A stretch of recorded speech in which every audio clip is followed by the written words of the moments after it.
There's always an opportunity to learn. There's always a silver lining. It doesn't matter how dark things get, there is always a silver lining. Well, we glamorize success. We celebrate success with trophies and special titles and rankings. We don't get awards for the moments that we fail and stumble. Those we typically hide. Meet Selena Young, a human resources leader with over 20 years of experience. She's passionate about building positive, solution-focused cultures and aligning people's strategies with business goals. From labor relations to talent management, Selena has led initiatives that put people first while driving real results. What is one of the most challenging failures that you've had to overcome? I had a team member early on who I hurt.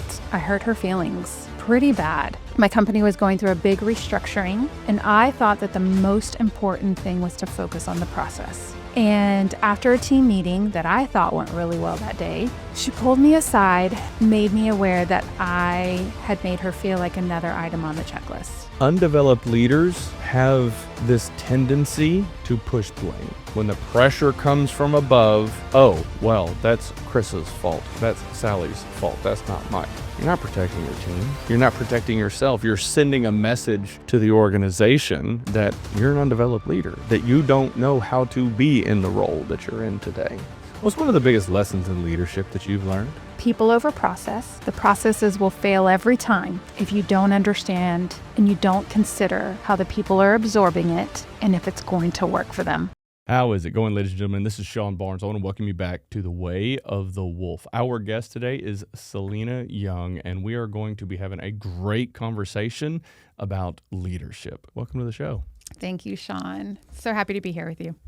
I am so happy to see you. It's you have this infectious energy about you, and every single interaction that we have. Getting to watch you on stage a couple months ago, I just absolutely loved it. So fantastic. So, what's been on your mind recently? What's funny that you bring up that seeing me on stage is that so many times up until 2 seconds before walking on, I was telling myself, don't do it. So what's been on my mind is failure and how many times we as leaders are faced with it, whether it's our own failures, missteps, misalignments, or of our teams, and really choosing to see the winning side of it. There's always an opportunity to learn.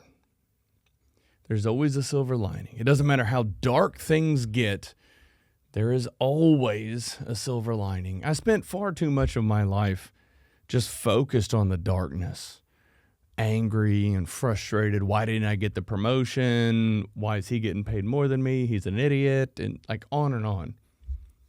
And it wasn't until I started leading HR about 10 years ago that gradually started to shift. And people have asked me, what was the turning point? Like, how did you flip from being below the line to always leaning into optimism? And it wasn't a switch. It was more of a gradual turning of a dial and realizing that when you focus on the light, when you focus on what can I learn from this, you operate in a better headspace and you bring others along with you. So there are always lessons that we can learn from our failures. And another challenge that I see is in the world today, it seems like people are afraid to share those failures. They put the highlight reel up on Instagram or LinkedIn and, oh, I'm so happy I jumped into this new job. But you never hear, oh, I screwed up today. I unloaded on my employees. I shouldn't have done that. But there's so many lessons in it, and I think people really connect with that. Well, we glamorize success. We celebrate success with trophies and special titles and rankings. We don't get awards for the moments that we fail and stumble. Those we typically hide. How do we celebrate those more? As leaders, we have to. By number one, acknowledging them ourselves. choosing to lean into them instead of deflect or defend, the more that I can tell you that I have done that for myself, showing up for my team, and either I'm not well versed in this topic, I'm going to have to look into it, or I just completely screwed up. It's given them more of the permission to have that candid conversation with me about themselves. So I don't think it's necessarily about one particular moment discussion. I think it's all the discussions in between. And we have to model the behavior for the people on our team to understand that it's okay to fail. It's okay to trip and fall. What's more important is that we get back up and that we learn. And then also that we share those lessons along the way.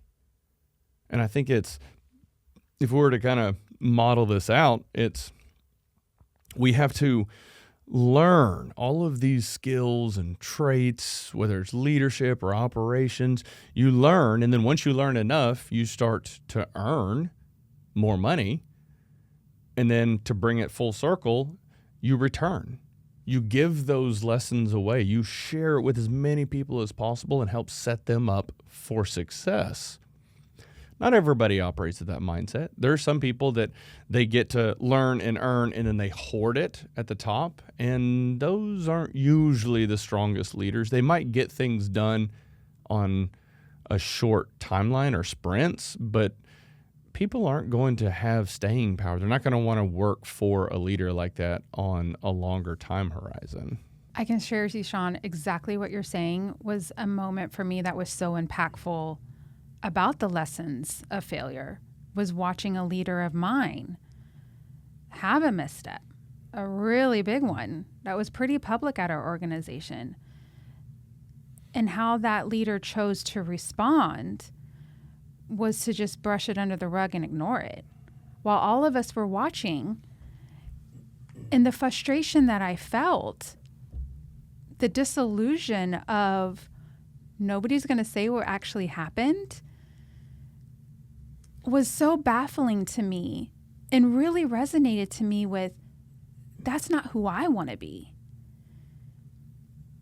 So it was learning that, not only to your point of checking your ego, taking down your mask, but just being authentic and the moments that count, not just about when it is what's going right.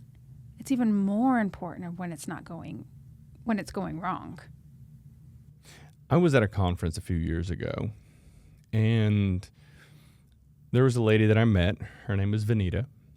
We had just an incredible conversation. I don't even remember what I was talking about that day, but afterwards she came up, and we started talking about leadership and what strong leadership is, what good leadership is. And one of the things that she stuck out, I'll never forget, she said, in all of the chaos in business and life and the world, one of the things that she has learned that has served her well is to be the eye of the storm, to be that calming presence. Because when people are stressed out and frustrated and things are going like this, people start to get chaotic. And it usually takes one strong leader to maintain their composure, to be the eye of the storm, to be the calming force, to start to bring everybody down so that we can think more clearly about how to solve the problem. And then you come together and solve that problem together. A bonus is now we trust each other even more. Not a lot of leaders have experience navigating chaos, and sometimes they themselves go off the deep end and start to kind of lose it. That doesn't really set a good precedent, and the people on the team quickly recognize, I don't know if I can trust that person when things get really tough. That is the epitome of a leader, and that's what is the difference of a manager and that person who deserves the title of a leader. having that mindset that the failure, the misstep doesn't make you a failure. You make that choice of how am I going to label this? How am I going to accept it? And what am I going to do from it? Let's talk about titles. Titles are weird because for some people, title is everything. They want the promotion. They want the title. There's some executives that don't want to promote people. They don't want to give them the title because they're kind of, we'll say, quote, hoarding titles. Like, well, we can't have a company full of directors. Like, we have to have this hierarchy. Okay, yes. And I can't help but chuckle when you hear a CEO is like, oh, titles don't matter. I don't care about titles. Yet you know what their career trajectory was like, and you know how much titles were important to them in the past. And then let's consider the difference between manager and leader, or manager, leader, and executive. It's so interesting how much power these different titles have and what they actually mean. And I'll present in some of our leadership workshops and events, and there will be people that will say, hey, I don't have anybody reporting to me. I'm not a leader. And I challenge them right on the spot. It's like, no. Leader is not the same as manager. We all have the ability to lead. Can you inspire? Can you influence? Can you educate? Can you raise people up? That's a leader. Can you check your ego? That's a leader. You don't have to have employees under you in the org chart to be a leader. I have seen people put so much emphasis on not just their titles, but another sore spot for a lot of people is the location of their office. And that coveted spot, and that being the telltale sign of their worth and value to not only to themselves, but of the organization that they're representing. And what a misnomer. I think the first person that they're cheating is themselves. Well, ego comes back into that. They want the corner office. They want the office with the big, beautiful view. And yeah, it's nice. You know, over the years, I've thought about the different offices and cubicles that I've operated out of. So a few people on my team years ago, we kind of joke around because it was myself, and then I had a network engineer and a systems administrator. So it's kind of the three of us. And we kept getting shuffled around like, okay, you're going to be in these cubes. Oh, okay, you're going to be over here. Oh, you're going to be at this office. You're going to be out. In 1 year, they moved us 9 times. And the last place they stuck us was a storage closet. And it wasn't even the whole storage closet. They said, yes, our boss said, hey, all right, we have to move you. We're running out of space. We're going to have to move you guys over here. And I said, the storage closet? Did you get to keep your red stapler? I did. I took it home at that point. Yes, I did. But I was like, okay, all right. Well, there's a lot of space in here. We can set up the servers. We can do this. He's like, oh, no, we have to cut this in half. I'm like, and then the team grew, and there's a picture that I've just held on to where when you walk in the door, and it was right across from the kitchen. So you walk in the door, and my desk was here, Eric's desk was here, Aaron's desk was here, Jonathan's desk was here, and then we had a consultant named Jay that would come in a lot, and he would just kind of grab a chair and just kind of scoot around. It was demoralizing, but also in a weird way, it bonded us together because we're like, man, 9 times in a year. This sucks. Well, I mean, what are we going to do? We still got to get stuff done type of a thing. But at that point, the office that I was in carried a lot less weight.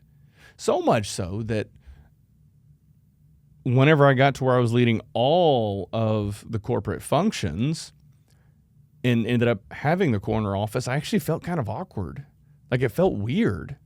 And I would have people come into the team or into my office and we would have meetings in there, but it felt weird. And whenever I would hear people that would get all finicky about the office space, oh, I want this office with a TV in it. It's like, really? And then the TV is never on, ever, for the entire time. I'm like, come on. It's so interesting. And I think it speaks to their values, what they hold important, how they are perceived. There's probably a lot of elements to their childhood about not enough validation or psychiatrists and psychologists would go crazy with that topic. But yeah, it's just whenever I think about how these leaders are perceived, they get it wrong. They think, oh, I've got the big corner office, and they tout it, and everybody else in the team is like, so you don't deserve it. I don't really like working with you, but it's just interesting. But see, it's exactly an example like that. And we all have stories of adversity that we faced at our roles, and how do we choose to overcome it? Are we going to have fun with it? Are we going to, hang some Christmas lights in the storage unit and make it our jam? Or are we going to pout and disengage? How are we going to choose to have our mindset? Because whether it is getting stuck in the storage unit, or whether it is having your team walk out on you, or losing a big client, it's always going to be something. That is always a guarantee in life. Losing a big client is tough. I can assure you of that, but sometimes it's the best thing that could ever happen to you. Yeah, that's a topic for another day. Yeah, leadership. We'll leave that there. Leadership, though. Okay. So tell me, we've been talking about failure and in leadership, or just failure and kind of learning everything that we can from finding that silver lining. What is one of the most challenging failures that you've had to overcome? Ooh, so many to choose from. Bad calls, snap judgment, assumptions. Okay, let me pick one. I had a team member early on who I hurt. I hurt her feelings pretty bad. I was new in my role. My company was going through a big restructuring, and I thought that the most important thing was to focus on the process. Getting the checklists in place, getting routines, everybody on board.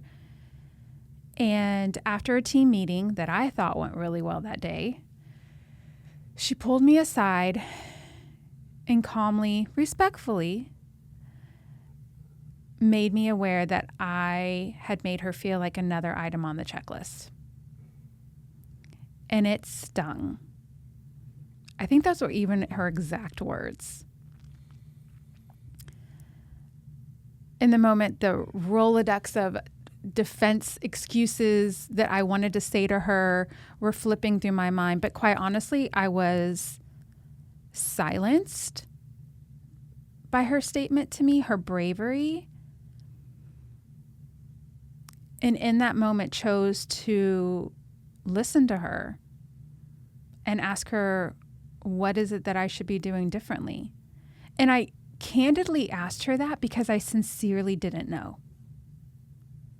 I thought I was doing everything right. So it wasn't out of malice. And I think that that's what happens to most of us as leaders.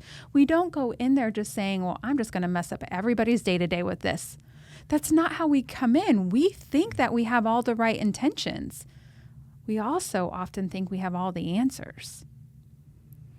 And that has been a story that I've had to fight for myself of, I don't have all the answers, and it's okay. It's also okay to divulge that to my team. They don't need a leader who's perfect. They don't even want me to tell them all the answers. If I did, why am I even employing a team? You know, the thing that comes to mind in hearing all of that is this phrase, build a team so strong you don't know who the leader is. And I think it takes a special kind of leader to understand how powerful that can be. Because you will never have all of the answers. But if you know that Sally over here is a rock star in this area, and Chris is phenomenal over here, and both of them are stronger in both of these areas than you are, you want them on your team. And I think that's part of becoming developed as a leader, because we're all figuring it out. I mean, none of us have all the answers. And I think when we get into that leadership role, sometimes ego can play and we think, oh, well, I'm here because I'm the smartest person in the room. Well, maybe in this area that opened the door for you to step into this leadership role. But when you focus on building a team that's so strong you don't know who the leader is, it is fascinating to watch how quickly you can get things done. The alignment that exists, the heart and soul that people put into everything that they're doing because they know they have a place. They feel included. They feel valued and appreciated. But it takes a certain type of leader to unlock that potential in teams. Not only does it make you very vulnerable, it also is what catapults you into more and senior leadership roles. When you're able to recognize you have to let go. Maybe you came up the ranks. This was my story. Came up the ranks, was very proud to be in the weeds and the subject matter experts of so much of it, and wanted to continue to be in that part of it while also having this other additional responsibilities that I had. And not only, to your point, was I infringing on what my team could do and should be doing, it wasn't allowing me space to be building the strategy and vision that they so desperately needed of my role. So that delegation piece is a must-have. And to trust. And to be okay with, number one, it may not be how you do it. But you know what the surprising thing about that has been for me? It often turns out even better. That I'm like, wow, I didn't think about doing it that way. Such a cool feeling. Mm-hmm. The pride that you feel for your team. Yeah. That you surround yourself with people that are smarter than you. I know. I just love it. Absolutely love it. You know, one of the things that I deeply appreciate, a former member of one of my teams, he actually ended up working for me across 2 different companies over, call it 12 years-ish between the 2 companies. And I guess it was because we worked so well together. I knew how he operated, what his strengths were. He knew mine. But the last few years, one of the things that I valued deeply about our relationship was if I stepped over the line or stepped out of line, he would check me. He reported to me, but after a meeting, after, a conversation in the boardroom with a big group of people, like he'd come into my office afterwards and just say, think you handled that in the best way? And I knew exactly what he was talking about. And it was almost like, no, I could have done this better. And we get a little bit of a chuckle out of it.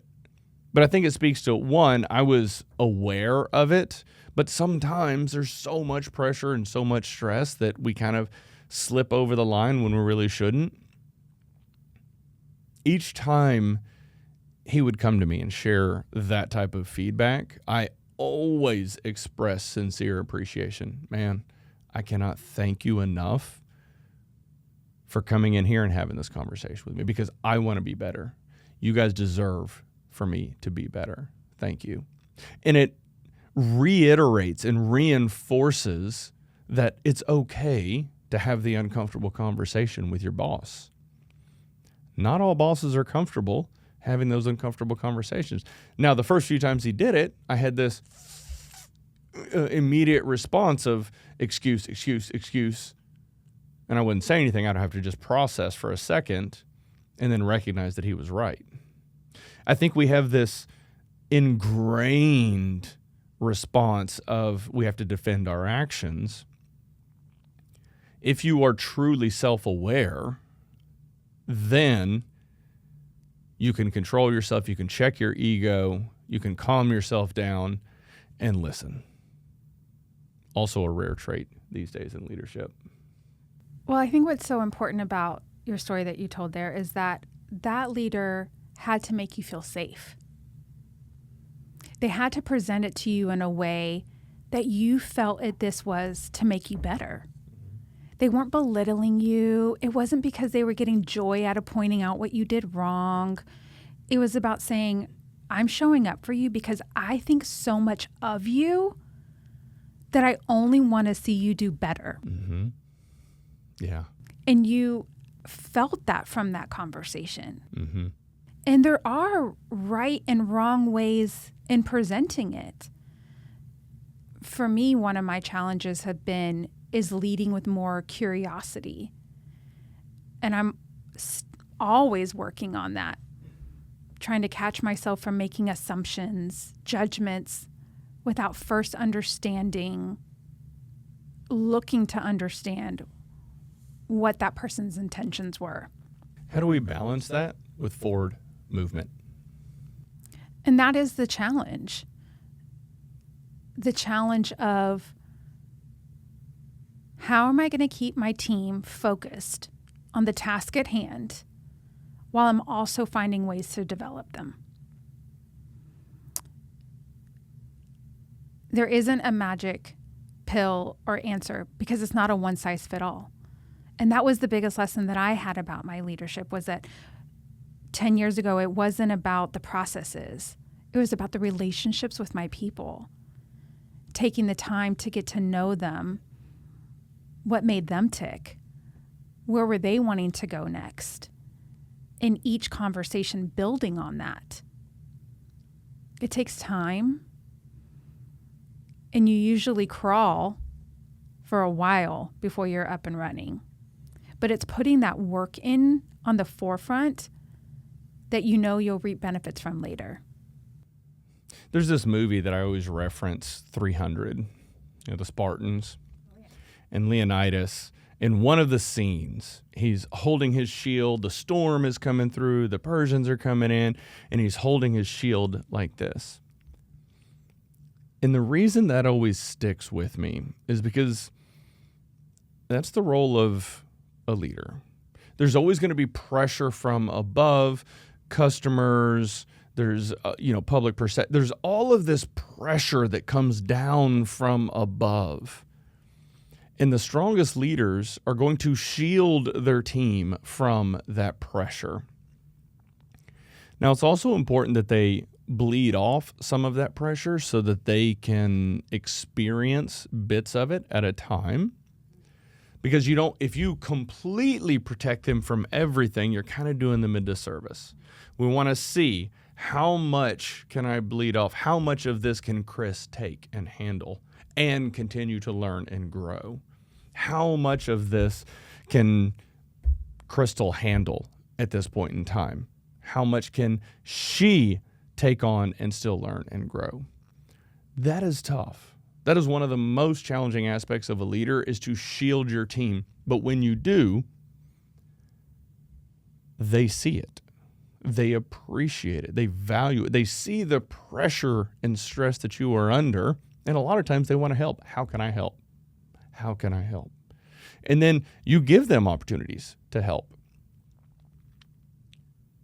Undeveloped leaders have this tendency to push blame.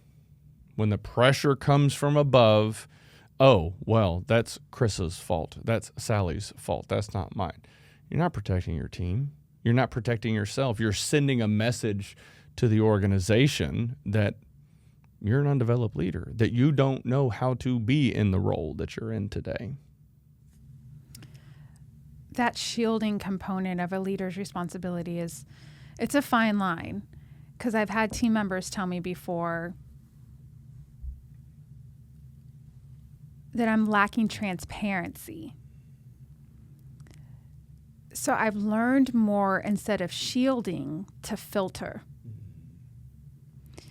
and make sure that the information is being shared, but being shared in a way that is going to be the most conducive and productive. And does that mean every single thing? No, because it doesn't always fall in one of those two categories. But it's also my job to make sure that the responsiveness and the feedback is also shared in the way that it's going to help the team grow, whether that's good or bad. And I've shied away from that in the past. Oof, that's not going to be easy to tell them, so I just won't. How much was I cheating them? How much was I cheating myself? I wasn't growing, and I for sure wasn't letting them grow. So then they would just repeat the same things. What's one of the biggest lessons in leadership that you've learned? People over process. The processes will fail every time if you don't understand and you don't consider how the people are absorbing it and if it's going to work for them. And number 2, and this is one I'm working on all the time, is leaning into discomfort. Whether it is the difficult conversation, going on that stage, apologizing for a misstep and hurting someone's feelings, leaning into discomfort and learning from it, asking myself, what could I have done differently in that scenario? I have come to appreciate discomfort and adversity. Now, there are times when I don't appreciate it, that I'm stressed out beyond belief. I was just talking about how sick I've been this past year. It is stressful. And when people reach out to me, hey, how are you holding up? I mean, it looks like things are going great online. It's like, okay, well, I know it looks like that online, but it is the most stressful point in my entire life trying to do this. And I love it. Because every single day I'm learning and I'm growing. I'm learning what not to do. I'm doing that a lot. And I think that came from my career in IT. I ultimately ascended to a VP of IT role. And then whenever I started leading human resources, start over at the bottom. And I had an ego because I was the smartest engineer. I could design these data centers. I could do all of it, and IT just worked. We hardly ever had any issues in IT.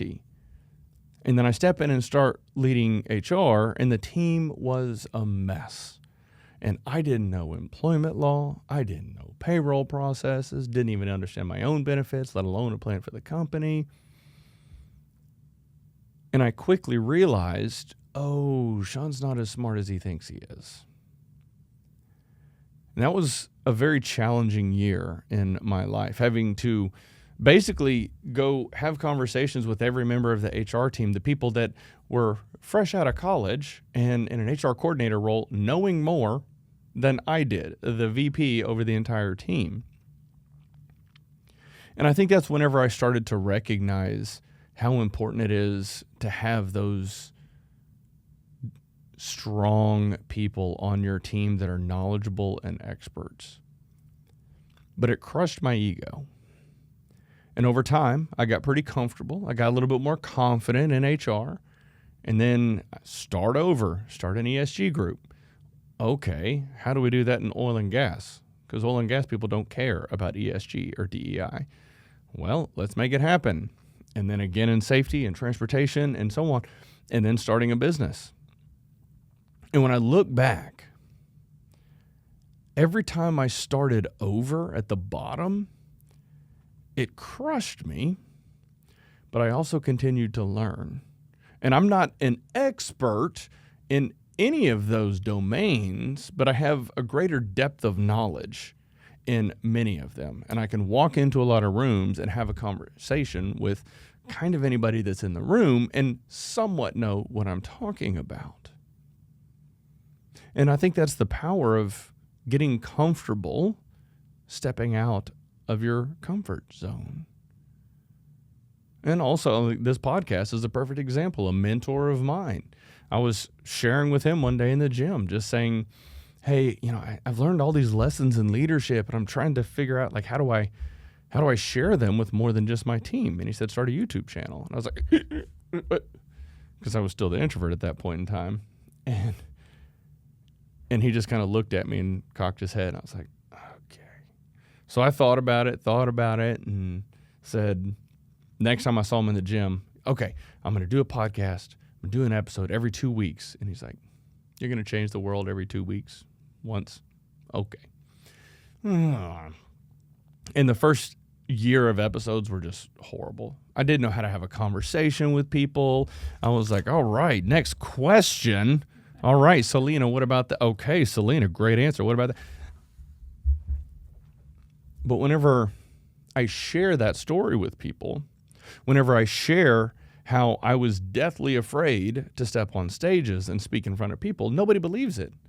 Well, it's been the past 6 years of me doing it over and over and over and having to start over at the bottom. And a funny thing occurs. When you never give up, you start to get better at things. Well, and you also don't see it as failure anymore. Yeah. You see it as, that was a risk. I'm glad I took it. What are the nuggets that I can learn from it? Build on that. That's leading to your success. The more we get comfortable with that thought as well, it actually starts to happen even less because you're no longer classifying it as failing. There's a lesson. Yay, growth. Mm-hmm. Yes. I fell on my face. Yep. But I learned not to fall on my face. Well, oh, no, it happened again. What does Jocko say? Good. Good. Yeah. Oh, man. Yeah. I used to listen to that on repeat. Yeah, so good. Mm-hmm. So what's the next big thing for you? That's such a great question. There's so much that I want to do, and I'm really loving the organization I'm at now. It's really challenging me to be in a different capacity of human resources than I have been in before.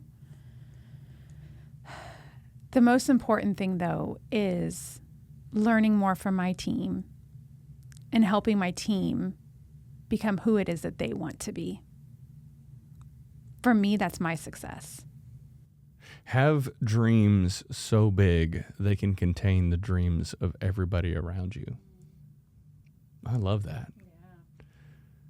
When you're able to learn and grow and develop skills and become better and then turn around and pass that knowledge on to others and help them learn and grow and accomplish their dreams, it's so fulfilling. And that was one of the most powerful lessons that I learned, because I spent my life, what can Sean accomplish? Can Sean get the 6-figure salary? Can Sean get the VP title? All of these things. And it wasn't until I started leading HR and started to recognize, oh man, if I help Jason be better, the whole team gets better. If I help Sharon get better, the whole team gets better. If I help Kristen get better, and then all ships rise with the tide, and so did I. Whenever you build a high-performing team, you get more opportunities to build more high-performing teams. But that was no longer the driver.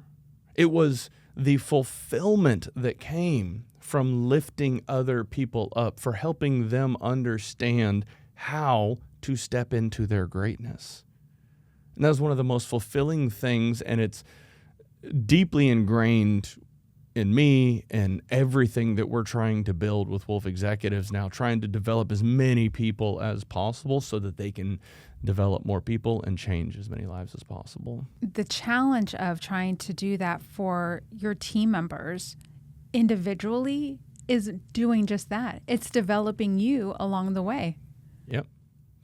There's at events and conferences and stuff, I always like to ask questions. And it's always interesting, actually, to see how few people in the audience are willing to raise their hand and ask a question. But I always enjoy asking thought-provoking questions of the presenter or whoever's hosting or teaching. And whenever I do, it's almost like an unlock. Other people say, oh, it's okay. I can ask my question. I can ask my question. And I think that as you get more comfortable with yourself, as you get more comfortable asking the dumb questions, other people will also feel more comfortable asking any and all questions. And again, it's all just part of like, how do we collaborate? How do we lean in? How do we educate as many people as possible? Well, we're all in our head that when I do say something, I'm not going to say it right, and everybody's going to be focused on me. But what I've come to learn is that as much as I'm thinking that about myself, everybody is thinking that about themselves as well. And they probably won't even notice how I misspoke or didn't say exactly what I thought about in my head because they didn't even know the thought that I was processing in my head. So why not, to your point, be brave, put it out there. And what I found was that I would start doing that, similar to your story, but in smaller audiences. Okay, I'm going to push myself in this team meeting and I'm going to speak up. Okay, now I'm going to go to a small networking group. I'm going to make sure there's no more than 10 people, though. And then I'm going to put myself and I'm going to ask a question.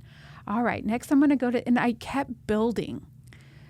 It was around my comfort, some not so much, but it was just slowly at this pace. Like you said earlier, it wasn't something overnight, and it's something I'm still working on. But it's something that I'm not giving up on either. Early on, whenever I was recording the podcast, I did this stint where I was recording a lot of episodes in my vehicle. I just set a camera up and I would just be sitting in the driver's seat talking to the camera. And one day somebody asked the question like, okay, it's cool that you're doing this, but why in your car all the time? Because you're just sitting there parked. And I was like, well, I'm not going to be recording a podcast while I'm driving on the road. And it just hit me. Stepping out of your comfort zone in your comfort zone. So I grew up racing cars. In a car seat, in a driver's seat, is a comfort zone for me. And speaking on camera was very uncomfortable. And I didn't recognize that I was doing it in the moment, but I thought, oh, let me just record this while I'm sitting here. Now, as I correlate that to my time leading IT and HR, I was still responsible for leading IT, also HR. Very uncomfortable in HR, very comfortable in IT. And so anytime members of the HR team were peopling too much, I would say, oh, I've got this IT thing I got to go work on. I'll be right back. And so it was almost like this little comfort zone. I could stretch out whenever I needed to, but if things got to be too much, I could revert back. Had I just jumped all the way in to HR, I probably would have survived, but it did make the transition easier knowing that I could still fall back into my IT world that I was so used to operating in. And so I think it's important, if we want to grow, identify those opportunities to stretch and see if you can do it while also staying close to your comfort zone. But you've got to push, because the last thing you want is to look back on your life and think, I could have done more. I didn't take that chance. That's it. This has been fun. I always appreciate our conversation. Are you coming to our next networking dinner? Yeah, I will. I'll be there. Okay. All right. I cannot wait. Got some good topics for us to cover on the next one. You always do. How do people contact you? LinkedIn. Yeah, you can find me on my LinkedIn, Selena Young, and I'm always looking for ways to pay it forward and mentor. So I do hope you reach out. Thank you. Thank you, Sean.